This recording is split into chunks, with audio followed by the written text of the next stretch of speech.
आम आदमी पार्टी की नाकामियां ही दिल्ली को तबाह कर रही हैं। अमीर लोगों को फायदा पहुंचाने के लिए दिल्ली सरकार, दिल्ली के सीएम और डिप्टी सीएम काम कर रहे हैं। सर, दिल्ली में जिस तरह से प्राइवेट स्कूलों की फीस बढ़ाई जा रही है, प्राइवेट स्कूल जिस तरह से मनमानी कर रहे हैं, उस पर केजरीवाल सरकार को क्या कुछ कहेंगे? देखिए, परसों ही दिल्ली के डिप्टी सीएम ने बोला कि हमने 15 से कोई फीस ही नहीं बढ़ने दी। उनका बयान इतना झूठ पर आधारित था कि आज कितने पेरेंट्स यहाँ दिल्ली पब्लिक स्कूल के, सेंट थॉमस स्कूल के, बाल भारती स्कूल के और दिल्ली के सैकड़ों जो स्कूल हैं, हजारों लाखों की संख्या में पेरेंट्स हैं, वो परेशान हैं क्योंकि पब्लिक स्कूल अपनी मनमानी कर रहे हैं और मनमानी करने पर कोई अंकुश नहीं लगा रहा है, क्योंकि अंकुश लगाने का काम जिनके पास है वही दिल्ली के पब्लिक स्कूलों के मैनेजमेंट से मिले हुए हैं और वो डिप्टी सीएम और कोई नहीं, डिप्टी सीएम है, सीएम है और वो कह रहे हैं कि हमने फीस नहीं बढ़ने दी। और आज जब देखते हैं तो ऐसे बच्चों को टर्मिनेशन नोटिस दिए जा रहे हैं जिनको एरियर्स के नोटिस दिए गए लाखों रुपए के, 70,000, 80,000, 1-1 लाख के नोटिस, बढ़ी हुई फीस के नोटिस।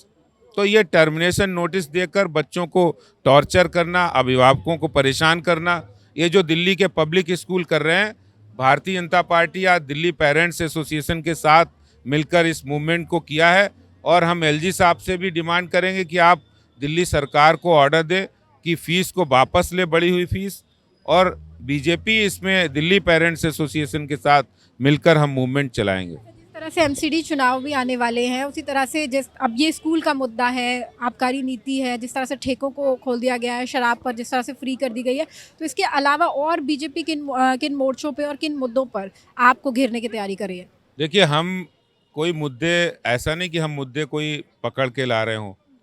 आम आदमी पार्टी की नाकामियां ही दिल्ली को तबाह कर रही हैं और वहीं से हमारे पास मुद्दे आ रहे हैं। वो साफ पानी नहीं देंगे तो विपक्ष की लड़ाई बीजेपी लड़ेगी। वो अगर यमुना सफाई नहीं करेंगे तो हम जरूर उठाएंगे बात। जिस तरह से दिल्ली की 7 वर्षों की सरकार ने, आप देखिए, शराब की बात हो, घर घर नुक्कड़ पे शराब के ठेके खोले, बढ़ी हुई दिल्ली पब्लिक स्कूल की फीस हो, यमुना सफाई का मुद्दा हो, या फिर दिल्ली के अंदर जल बोर्ड का करप्शन हो या पानी की समस्या हो, दोनों ही बहुत बड़ी समस्या है। तो इन मुद्दों पर, सार्वजनिक परिवहन प्रणाली डीटीसी की व्यवस्थाएं हो, इन सभी मुद्दों पर बीजेपी मुखर होके हम ये लड़ाई लड़ रहे हैं और इस मुद्दे को हम उठाएंगे। जिस तरह से, जैसे अभी हाल ही में मैंने एक स्टोरी भी की थी, अशोक विहार का एक स्कूल था जिसमें प्रिंसिपल को थाने में भी बुलाया गया, पेरेंट्स के सामने, वो बाकायदा स्टोरी हमने कवर की थी, दिखाई थी।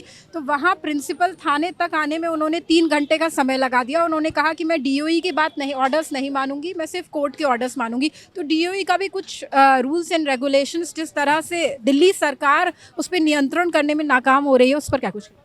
देखिए, नियंत्रण करने के लिए नियत चाहिए और वो नियत नहीं है। नियत इसलिए नहीं है कि वो बाहर आके सिसोदिया जी कहते हैं हम स्कूल की फ़ीस नहीं बढ़ने देंगे, अंदर जाके दिल्ली पब्लिक स्कूल के मैनेजमेंट के साथ चाय पीते हैं, गप लड़ाते हैं और उनको कहते हैं मनमानी कीजिए। तो जिसका दोहरा चरित्र होगा वो नियंत्रण कैसे कर पाएगा? जो पब्लिक स्कूल के मैनेजमेंट से मिला हुआ हो, वो सरकार कभी भी अभिभावकों के हितों की बात कर ही नहीं सकती, क्योंकि अभिभावकों का हित है आप फीस नहीं बढ़ाएं। अमीर लोगों को फायदा पहुंचाने के लिए दिल्ली सरकार, दिल्ली के सीएम और डिप्टी सीएम काम कर रहे हैं। एक आखिरी सवाल सिर्फ कि जिस तरह से अब एमसीडी चुनाव आने वाले हैं, तो अब आगे की क्या रणनीति है? पहला दारू, दूसरा स्कूल, क्या मोहल्ला क्लिनिक और स्वास्थ्य के मोर्चे पर भी केजरीवाल को आप लोग उनका ये दोहरा चरित्र दिखाने वाले हैं? देखिए, चुनाव तो यहाँ दिल्ली में हर साल ही आते हैं। बीजेपी चुनाव के हिसाब से काम नहीं करती।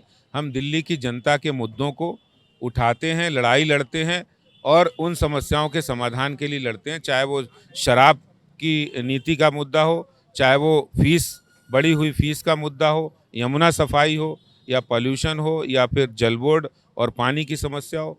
तो भारतीय जनता पार्टी निरंतर काम करने वाला राजनीतिक संगठन है।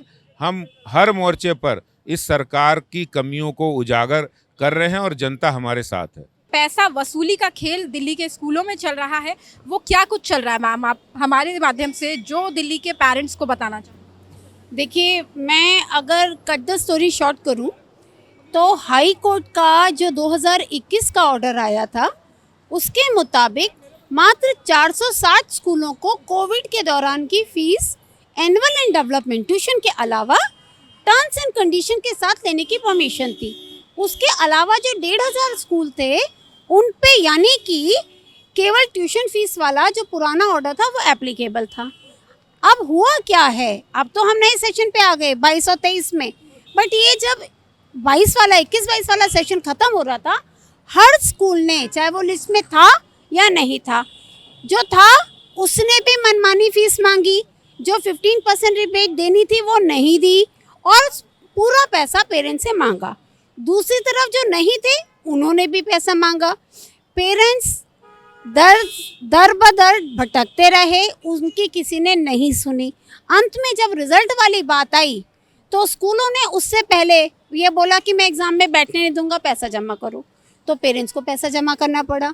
कुछ पेरेंट्स जो नहीं जमा कर पाए थे उनको बोल दिया कि मैं रिजल्ट आउट नहीं करूंगा।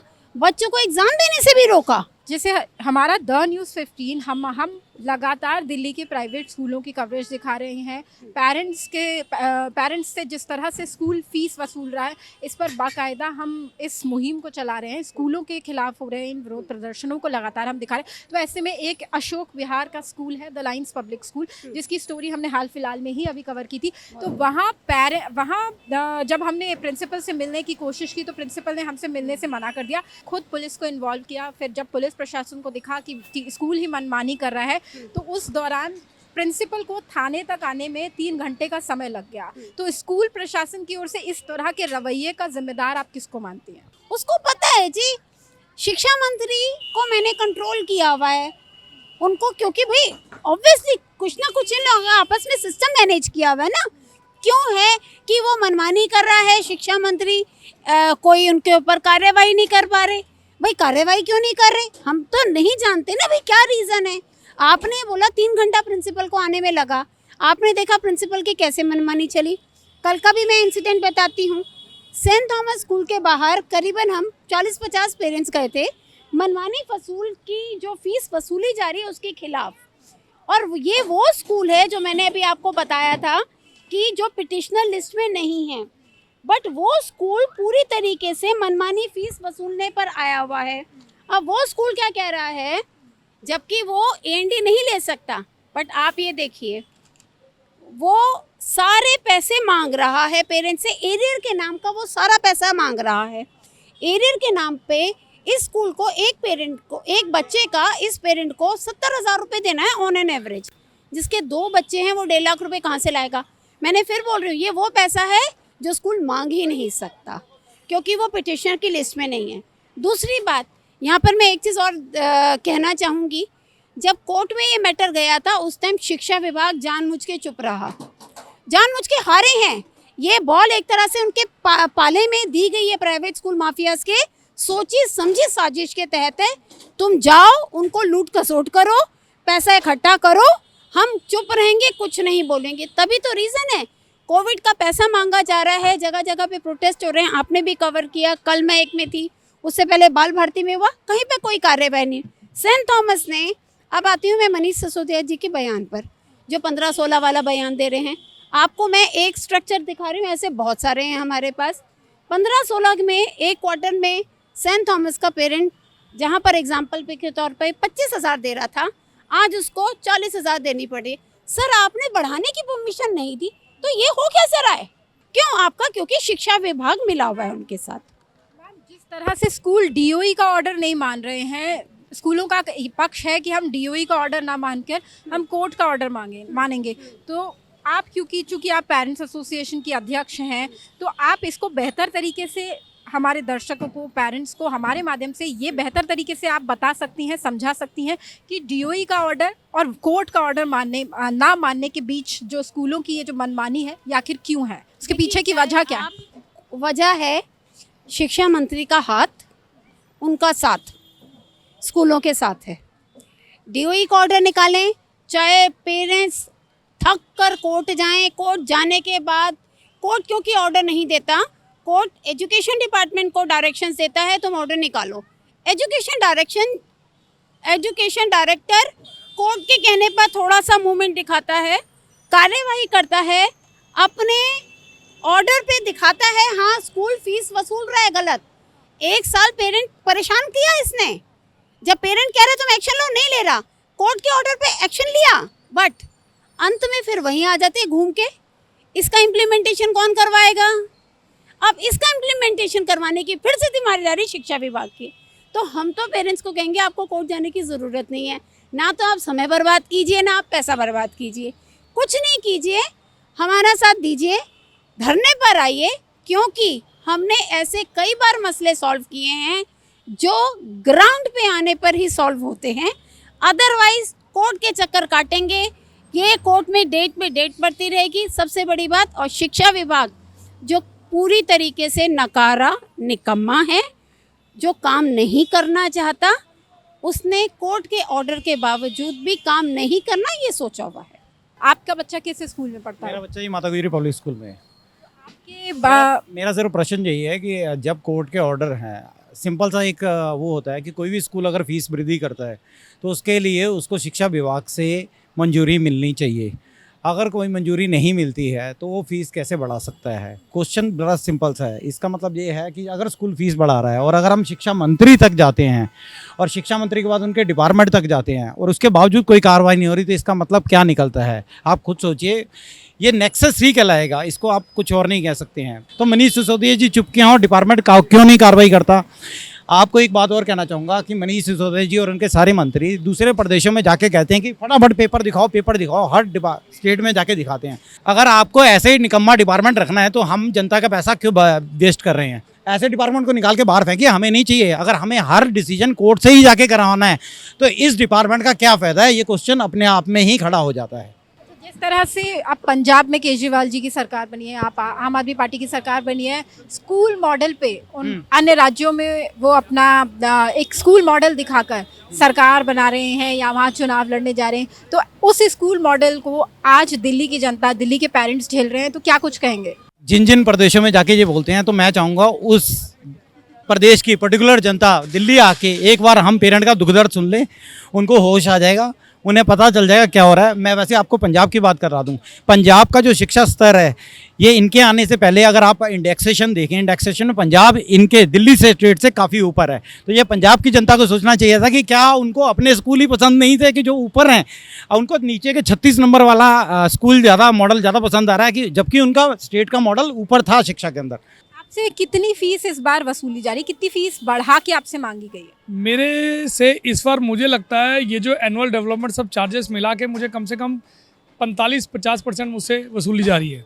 हमें लगा था कि केजरीवाल सरकार आने के बाद स्कूल मॉडल अच्छे हो जाएंगे प्राइवेट के, बट अब हमें यूँ लग रहा है कि पंजाब में जो हमने इनको वोटें डाली है, क्योंकि जो डलवाई है, क्योंकि हम भी सब पंजाब से है, तो डाली है, वो बहुत बड़ी गलती हो गई है। और वो अब गलती पता नहीं कहाँ तक भुगतनी पड़ेगी अभी, क्योंकि हम तो यहाँ बैठे हैं, तो यहाँ बैठ के हम अपना संघर्ष कर रहे हैं। अभी हमें लग रहा है पंजाब वालों का हाल तो और नतीजा बुरा निकलेगा, क्योंकि मॉडल जो इनका वो फ्लॉप मॉडल है। ऊपर से इन्होंने हमारे ऊपर इतना बड़ा बर्डन लाद दिया हुआ है कि फीस पे फीस बढ़ाया जा रहा है। कोविड के अंदर 20% से 35% तक फीस बढ़ी हुई है, और ऑर्डर किए जाते हैं कि ये 2017 में हमारे स्कूल को कि आप डेवलपमेंट चार्ज नहीं ले सकते हैं, और हमारा स्कूल उसको ट्यूशन फीस के अंदर मर्ज कर देता है। कितनी हास्यास्पद बात है। और ऑर्डरों को वो किसी भी उस पर, अब मेरे को कहते हुए बड़ा शर्म होती है कि अगर मैं वो शब्द यूज़ करूं, कि वो अपने जूते की नोक पर भी नहीं रखता है ऑर्डरों को, चाहे वो हाई कोर्ट के फैसले हों, चाहे वो DOE के कोई ऑर्डर्स हों, वो किसी को भी नहीं मानने को तैयार हैं। हमारी प्रिंसिपल मैम वो कहती हैं जी जैसा मेरे को अच्छा लगता है, मेरे को स्कूल चलाना है। मुझे ये बताया जाए कि उन्होंने कौन सा नासा में स्कूल बनाना है या ऊपर अंतरिक्ष में स्कूल चलाना है कि उनको इतना खर्चा चाहिए। ऊपर से लिखा जाता है कि माइनॉरिटी का स्कूल है। माइनॉरिटी का स्कूल है तो हमें ये बताया जाए कि एक माइनॉरिटी को बचाने के लिए आपको ये टैग दिया गया था, जो आपको प्रोटेक्शन दी गई है, लेकिन वहाँ माइनॉरिटी के बच्चे ही वहाँ पीस रहे हैं, उत्पीड़ित हो रहे हैं। तो अब कौन बचाएगा सर? हमारी कौन सुनेगा? अगर हमारे एक वो जो माइनॉरिटी एजुकेशन के हैं और केजरीवाल जी वो बैठे हुए हैं वहाँ पर, उनके पास गए अपनी हम व्यथा लेकर, तो उन्होंने भी सुनने से मना कर दिया। वो कह रहे जी इतनी मोटी फाइल ले आए हो, मैं फाइल आप मेरे रिश्तेदार हो, मैं पढ़ूंगा। तो सर हम किस डिपार्टमेंट में जाएं? मुझे तो यही समझ नहीं आ रही, हम कोर्ट जाएं, डिपार्टमेंट से लड़ें या अपना बच्चों के लिए रोजी रोटी का देखें। Thank you.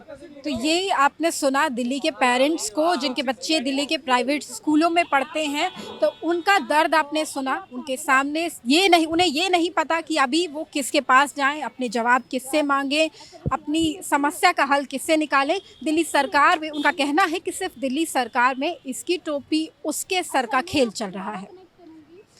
तमाम ऐसी खबरों को देखने के लिए हमारे YouTube चैनल द न्यूज़ 15 को लाइक और सब्सक्राइब ज़रूर करें। दिल्ली के स्कूलों को लेकर, दिल्ली के प्राइवेट स्कूलों की फ़ीस के मुद्दे को लेकर द न्यूज़ 15 एक विशेष मुहिम चला रहा है, विशेष अभियान चला रहा है। आपकी भी, आपके बच्चों की, आप जिस स्कूल में आपके बच्चे पढ़ते हैं वहाँ आपको ऐसी कोई भी समस्याएँ हैं तो हमारे नीचे दिए गए हमारे नंबर पर कॉन्टैक्ट करें और हमें अपनी समस्या ज़रूर बताएँ। तब तक देखते रहें द न्यूज़ 15 और हमें लाइक और सब्सक्राइब ज़रूर करें।